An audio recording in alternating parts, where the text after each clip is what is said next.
Okay. Good evening दोस्तों, मैं राहुल मित्तल एक बार फिर से गुरुकुल क्लासेस के ऑनलाइन मंच पर आप सभी का हार्दिक अभिनंदन करता हूं।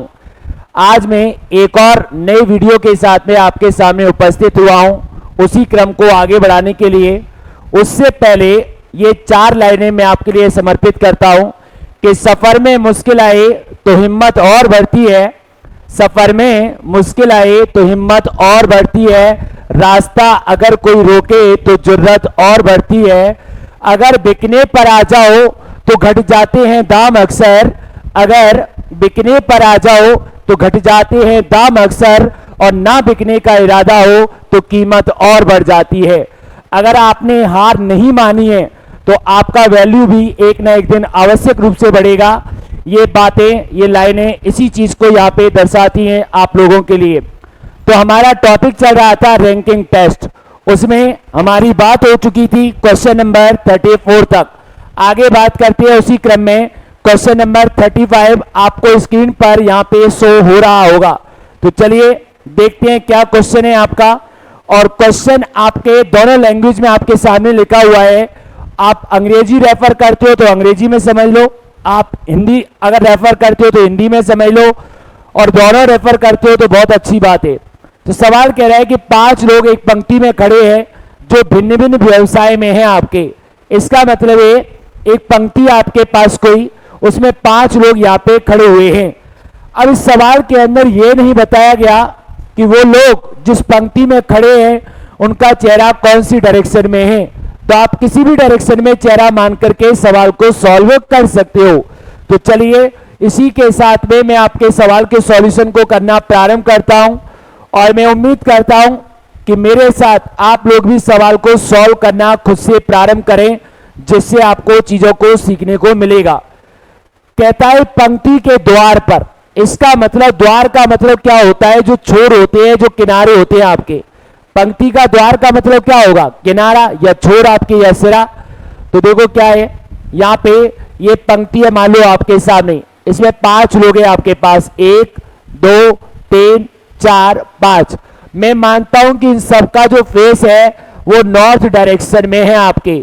आप मानने के लिए किसी भी डायरेक्शन में फेस करके मान करके सवाल को सॉल्व कर सकते हो, आपको आंसर सेम मिलेगा चाहे कैसा भी प्रश्न क्यों ना दिया गया हो। अब क्या कहता है आपको कि पंक्ति के द्वार पर खड़े होने वाले में से एक अध्यापक है और दूसरा कौन है? वकील। इसका मतलब है ये आपका द्वार है, यहां पे एक आपका कहता है कि अध्यापक है यहां पे, ठीक है। और अगर यहां पे अध्यापक है तो इस वाले द्वार पर कौन होगा? वकील होगा। पर इसने ये तो नहीं बोला कि पंक्ति के एकदम दाएं छोर पर वकील होगा या पंक्ति के एकदम पीछे वाले छोर पर वकील होगा। इसने केवल इतना बोला है कि पंक्ति के जो द्वार है, जो छोर है, जो किनारे हैं, जो सिरे हैं, उनमें एक पर अध्यापक है और दूसरे पर कौन है? वकील। तो अभी हमें ये कंफर्म नहीं पता कि अध्यापक इधर ही आएगा आपके। तो मैं ये भी मान सकता हूं कि इधर कौन रहा हो आपके? वकील भी हो सकता है, और अगर इधर वकील होगा तो इधर आपका कौन आएगा? अध्यापक आएगा। अब इस बात का कंफर्मेशन कैसे होगा? तो सवाल में आगे कुछ ना कुछ ऐसा जरूर दिया गया होगा जिससे सवाल को कंफर्म करेगा कि अध्यापक कौन से सिरे पर बैठा है या कौन से द्वार पर बैठा है, या आपका जो है वकील कौन से द्वार पर है। आगे क्या कहता है? आगे कहता है कि छात्र आर्मी मैन के दाएं, ये यहां पे मिसप्रिंट है थोड़ा, छात्र आर्मी मैन के दाएं खड़ा है। अब छात्र आर्मी मैन के दाएं है, देखो अगर मैं आर्मी मैन को यहां लेता हूं तो यहां पे कौन आ जाएगा? छात्र आ जाएगा। पर अगर मैं आर्मी मैन को यहां लूं तो छात्र यहां पे आ जाएगा, क्योंकि दाया जो होगा वो इधर ही होगा आपके। तो देखो अगर आप छात्र आर्मी मैन के दाएं हैं तो आर्मी मैन को यहां लोगे तो यहां पे छात्र आ जाएगा, आर्मी मैन को यहां लोगे तो यहां पे छात्र आ जाएगा। तो 2 सिनेरियो, 2 कंडीशन दिखाई दे रही है मुझे यहां इन दोनों को बिठाने की।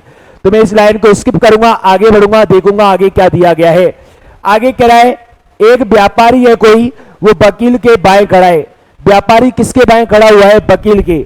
अब सुनो यहां पे, अगर वकील को आप यहां पर लोगे तो इसका बायां तो इधर आ नहीं पाएगा आपका, क्योंकि 5 लोग बिठाने हैं केवल आपको, 5 लोग यहां पे ये खड़े हुए हैं, बैठे हुए हैं। तो अब वकील अगर आप इधर लोगे तो बायां तो इसका इधर आएगा, और इधर तो कोई है ही नहीं आपका, तो जब इधर कोई है नहीं तो इधर कौन नहीं आएगा, आपका वकील नहीं आएगा, कंफर्म हो गया। अब इधर वकील नहीं आएगा तो इधर कौन नहीं आएगा, अध्यापक नहीं आएगा आपके, कंफर्म हो गया। अब सुनो क्या कहता है सवाल आगे आपको। तो यहाँ पे वकील हो गया, यहाँ पे अध्यापक हो गया, कंफर्म हो गया। तो व्यापारी वकील के बाएं खड़ा है, वकील ये रहा, इसका बायां किधर आएगा, इधर, यानी यहाँ पे वो व्यक्ति होगा जिसका प्रोफेशन क्या है, वो एक बिजनेसमैन है, एक आपका व्यापारी है आपके पास। अब ये कह रहा था कि छात्र आर्मी मैन के दाएं खड़ा है, आर्मी मैन के दाएं, तो अब 2 ही लोग बच गए आपके। तो यहाँ पे कौन आ जाएगा, आर्मी मैन आपके पास, और इसके दाएं इधर कौन आ जाएगा, छात्र आ जाएगा आपके पास। आ गया नहीं आ गया। तो 5 लोगों के बैठने का क्रम अरेंज हो चुका है सवाल में पूछे गए अनुसार।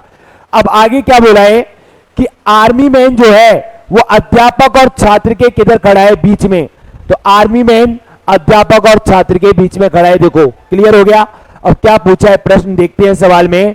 तो कह रहा है यदि बाएं तरफ से गिनती की जाए तो छात्र के जो है, छात्र के कौन से स्थान पर, ये कह रहा है the army man is standing between the teacher and the student counting from the left, the student is eight which and. यानी कि अगर बाएं से शुरू किया जाए तो जो विद्यार्थी है, जो छात्र है, वो कौन से नंबर पे बैठा होगा। तो बायां कहां से होगा, इधर से। तो बाएं से शुरू करूंगा तो पहला, दूसरा, तीसरा, अर्थात छात्र जो है बाएं से कौन से नंबर पर बैठा है, तीसरे पोजीशन पर बैठा हुआ है, अर्थात कौन से नंबर पे बैठा हुआ है, 3rd नंबर पे बैठा हुआ है। ये आपके प्रश्न का क्या हो गया, सॉल्यूशन, जो कि बहुत साधारण सिंपल सवाल था और आप आसानी से कर सकते। तो इस सवाल का आंसर कौन सा हो गया, ऑप्शन नंबर सी आपका हो चुका है। तो यह आज का हमारा पहला सवाल है। अब इसी क्रम को आगे बढ़ाता हूं मैं और अगले सवाल को देखते हैं कि अगला सवाल क्या दिया गया है स्क्रीन के ऊपर। चलिए अगला सवाल हमारे सामने आ चुका है दोस्तों। इस सवाल को भी हम हल करने का पूरा प्रयास करेंगे बेहतर तरीके से। क्या सवाल है आपके सामने, क्वेश्चन को देखो, पढ़ो कि ये क्वेश्चन में डायरेक्शन आपको दिया है 36 से लेके 38 तक, यानी क्वेश्चन नंबर 36 से लेके 38 तक जो सवाल हैं आपके, उनको आपको किस प्रकार से हल करना होगा, इसी के हिसाब से आपको सॉल्व करना होगा जो आपको डायरेक्शन दी है आपके, ठीक है आपकी।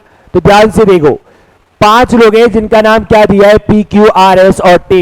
ये एक समाचार पत्र पढ़ते हैं, ये तो आपने रियल लाइफ में देखा होगा। अब देखो आप जहां भी रहते हैं वहां आसपास पे चाय के खोखे होते हैं, जहां पे मॉर्निंग के समय में जो आपके जनरली एजेड लोग होते हैं आपके, वो जाकर बैठते हैं, चाय की चुस्कियां लेते हुए अखबार पढ़ते हैं। और एक अखबार आपने देखा होगा कई लोगों को पास किया जाता है, बस उसी कंडीशन को लेकर सवाल आपके सामने दिया गया है। तो 5 लोग हैं आपके, तो पहले हम 5 लोग यहां ड्रॉ करते हैं, 1 2 3 4 5। अब ये देखो यहां से शुरुआत होगा, यहां पे अंत होगा आपके, क्लियर है आपके। अब आगे क्या कहता है कि प्रथम पढ़ने वाला व्यक्ति पढ़कर आर को दे देता है, यानी जो व्यक्ति पहला पढ़ता है अखबार, वो किसको अखबार पास करेगा, आर को। अब पहले पढ़ने वाला ये है तो इसको अखबार पढ़ के किसको देना होगा, आर को। तो ये इसी को तो देगा भाई आपके, तो ये आपका आर आ गया, यहां पे आ गया नहीं आ गया। यानी जो पहले अखबार पढ़ रहा है वो अखबार किसको पास कर रहा है, आर को अखबार आपका पास कर रहा है। तो हमने यहां आर को पास कर दिया अखबार। आगे कहता है कि जो अंत में पढ़ता है वो अखबार पी से लेता है, जो कब पढ़ता है, अंत में। तो अंत में ये वाला व्यक्ति पढ़ेगा, इसको अखबार किससे मिला होगा, पी से, तो इसको अखबार इससे मिला होगा। और ये वाला व्यक्ति कौन है, आपका पी है आपके पास। हो गया नहीं हो गया। आगे क्या कहता है कि टी ना तो पहले पढ़ता है और ना ही अंत में पढ़ता है। अब टी ना तो यहां पढ़ेगा ना यहां पढ़ेगा, तो यहां पर पढ़ेगा टी आपका। हो गया नहीं हो गया। आगे कहता है क्यू और पी के बीच में 2 पाठक है, पी आपका यहां आ चुका है। अब क्यू और पी के बीच में 2 पाठक होनी चाहिए, तो क्यू केवल यहां पर आ सकता है आपका। हो गया नहीं हो गया। बचा कौन, एस, तो यहां पे कौन आ गया, एस आ गया। तो अखबार पढ़ने का क्रम आपके सामने आ चुका है।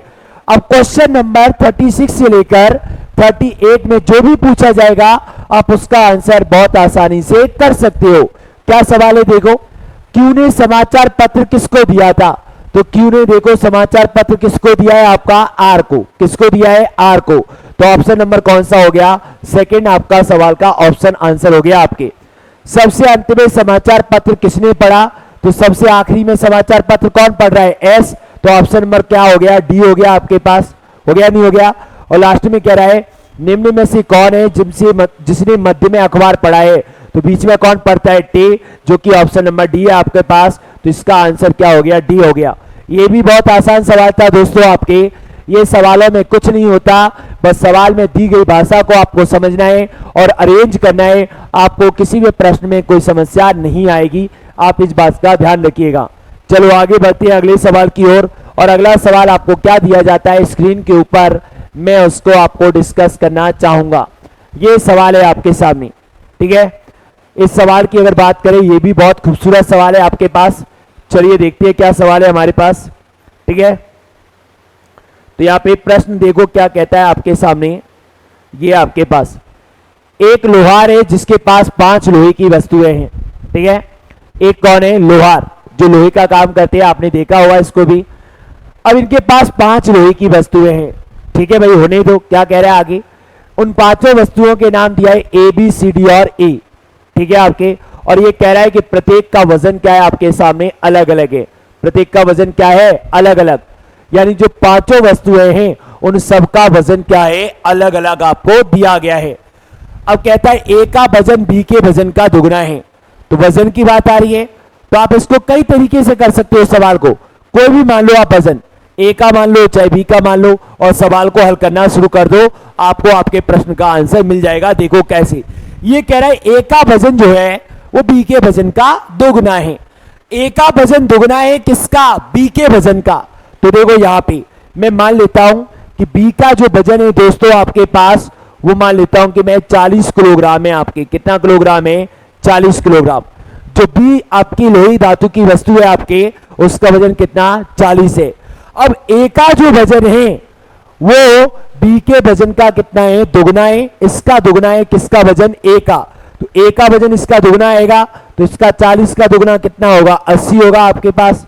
होगा या नहीं होगा, क्लियर सी बात है, 80 होगा। ए का वजन डबल है आपका। ए का वजन क्या है, डबल, किसके वजन से, बी के वजन से।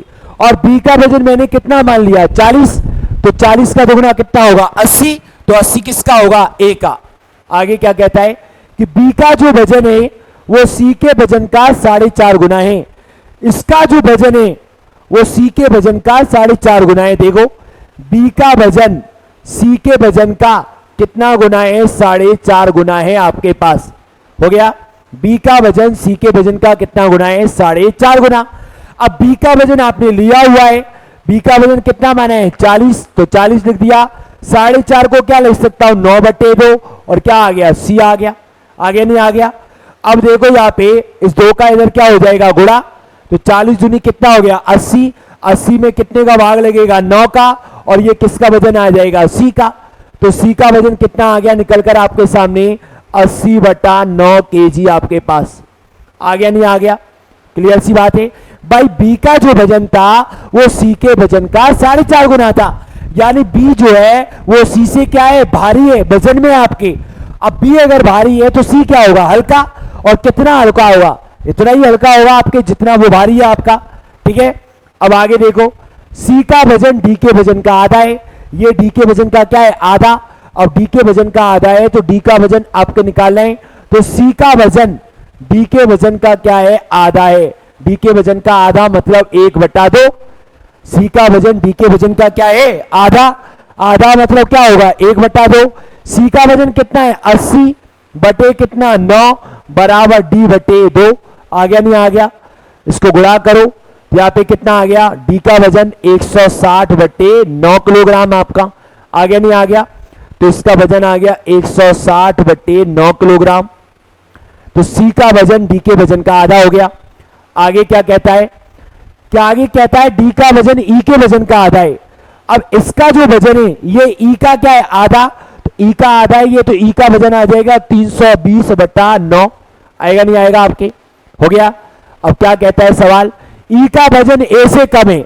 ई का वजन किससे कम है, ए से। ए का कितना है, 80। तो देखो इसको सॉल्व करो, तो इसका वजन 9 तिया 27, 5 9 पंजे 45, यानी लगभग आपके पास जो है 35 किलोग्राम से थोड़ा ज्यादा बनेगा ये आपके। तो ये ए से कम है आपका। तो ई का वजन ए से कम है किंतु सी से ज्यादा है, ये सी से ज्यादा आना चाहिए। तो देखो इसका सी से ज्यादा आ रहा है, नहीं आ रहा है, क्योंकि सी का वजन लगभग 9 किलोग्राम आ रहा है और इसका 35 किलोग्राम आ रहा है। तो इसका वजन सी से ज्यादा आ रहा है, नहीं आ रहा है आपका, आ रहा है। अब सवाल जो पूछा है उसका आंसर देना शुरू करो आप। क्या कहता है सवाल आपका? सवाल कह रहा है कि सबसे हल्का कौन है। तो देखो बी का 40 हो गया, ए का 80 हो गया, सी का लगभग 9 आ गया, डी का अगर बात करें तो आपके पास ये आपका 16 नंबर 144, 17 नाम 153, लगभग 17 किलोग्राम आ गया। सॉल्व कर लो इसको। ये लगभग कितना आ गया? 9 किलोग्राम। ये लगभग कितना आ गया? 17 किलोग्राम। और ये लगभग कितना आएगा? 36 किलोग्राम। तो देख लो सबसे कम वजन का कौन है आपका? सी आ रहा है। कौन आ रहा है? सी। तो सबसे कम वजन का कौन है? सी। ऑप्शन नंबर क्या हो गया? सी हो गया आपके। हो गया नहीं हो गया? आगे क्या कहता है आपका? ई किन अन्य दो वस्तुओं से वजन में हल्का है। ई का वजन किन दो से हल्का है? तो ई का वजन देखो, अगर बात करें ई का वजन है 36 आपके, तो इन दोनों से तो ज्यादा है इसका वजन, पर हमें क्या पूछा है? हल्का। तो ई का वजन इन दोनों से कम आ रहा है नहीं आ रहा है आपका? किस किस से? ए और बी से। तो ई का वजन जिन दो लोहे की वस्तुओं से कम है उसका नाम है ए और बी। तो यहां पे आंसर हो गया आपके पास पहला ऑप्शन। हो गया नहीं हो गया? इन दोनों सवालों का आंसर आपको मिल चुका है 39 और 40। याद रखिएगा अभी आपके पास इसके ऊपर और सवाल बचे हुए हैं, तो आप याद रखना बी का वजन 40 है, ए का 80 है, सी का लगभग 9 है, डी का लगभग 17, डी का लगभग कितना है? 17, और ई का कितना है? 36। तो आगे बढ़ता हूं अगले सवाल की तरफ। और अगला सवाल क्या है देखो ध्यान से, यहां पे इसी के ऊपर जो पूछा गया है आपको, तो ये सवाल है अगला आपके पास। क्या कहता है आपका? उसको मैं लिख लेता हूं सवाल को। आपके सवाल में आपको जो दिया था, क्या क्या सॉल्यूशन आया था? बी का वजन जो आया था वो कितना आया था? 80 आया था। सॉरी, बी का वजन कितना माना था? 40, ठीक है। और ए का कितना आया था? 80 आया था। सी का वजन सबसे हल्का आया था 17 किलोग्राम। लगभग आपके पास डी का वजन जो आया था अभी हमने निकाला था तो लगभग 36 किलोग्राम आया था। और ई का जो वजन आया था वो लगभग आपके पास कितना आया था? ये आपका 36 नहीं था दोस्तों। सी का वजन कितना? डी का वजन था 17 और सी का था 9, ठीक है आपके। और इसकी अगर बात करें तो इसका आया था 36 किलोग्राम आपके, ठीक है आपका। ई का कितना आया था? ई का वजन यहाँ पे आपके पास ये 36 नहीं था, डी का 17 था आपके। अब क्या कह रहे हैं? ई किन दो वस्तुओं से भारी है? तो ई कौन कौन सी दो वस्तुओं से भारी है? ई का वजन डी से ज्यादा है और सी से ज्यादा है। तो ऑप्शन नंबर क्या हो गया? बी हो गया आपके पास। हो गया नहीं हो गया? कौन सी वस्तु वजन में सबसे भारी है? तो सबसे भारी किसका वजन है आपका? ए का। किसका वजन है? ए का। कौन सा ऑप्शन हो गया? ए हो गया आपके पास। हो गया। 42 तक हो चुके आपके। अगला देखो 43 और 44 की बात करें। क्या कहता है सवाल आपके सामने? मिटा देता हूं इसको, मैं आगे बढ़ता हूं। अगला सवाल में देखो क्या कहता है? वस्तुओं के वजन के अवरोही क्रम में, वस्तुओं के वजन के कौन से क्रम में? अवरोही क्रम में आपको क्या करना है? अरेंज करना है। अवरोही का मतलब क्या होता है? Descending order. आपको कौन सा ऑर्डर होता है? Descending order. तो अवरोही क्रम में लगाना है। अवरोही मतलब होता है घटता हुआ क्रम। तो सबसे ज्यादा वजन किसका था? बी का। उसके बाद किसका था? ए का। उसके बाद किसका था? ई का। उसके बाद डी का और उसके बाद सी का। ये आपका था। इसका कितना आया था? 80 किलोग्राम। इसका कितना था? 40, ठीक है। ए का वजन बी के वजन का दुगना था, तो ये गलत लिख गया यहाँ पे। क्रम आएगा आपके पास घटते हुए क्रम में बात करें तो ये क्रम था आपका, ठीक है। ए का कितना था? 80, बी का कितना था? 40, इसका कितना था? लगभग 36, इसका कितना था? 17 और इसका लगभग 9। ये आपका घटता हुआ क्रम हो गया। ऑप्शन देख लो कौन सा है? A B E D C. तो ऑप्शन नंबर कौन सा आ गया? पहला आ गया आपके पास। आ गया नहीं आ गया? चलिए आगे बढ़ते हैं अगले सवाल की ओर। क्या कहता है सवाल? सवाल में आगे की बात करें, ऊपर दिए गए कथनों में से कौन सा वजन के अनुसार वस्तुओं के सही क्रम को निश्चित करने के लिए आवश्यक नहीं है?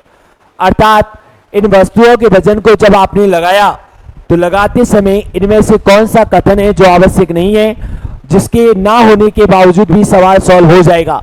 तो देखो इसकी तो जरूरत पड़ी आपको, पड़ी या नहीं पड़ी? इसकी भी जरूरत पड़ेगी आपको, इसका भी आपको जरूरत पड़ेगा और इसका भी आपको जरूरत पड़ेगा। क्या इसके वजन की आवश्यकता है? क्या आपको क्या इसकी जरूरत है क्या सवाल में? अगर ये दे तो कोई फर्क नहीं पड़ने वाला और ना दे तो कोई भी फर्क पड़ने वाला नहीं है।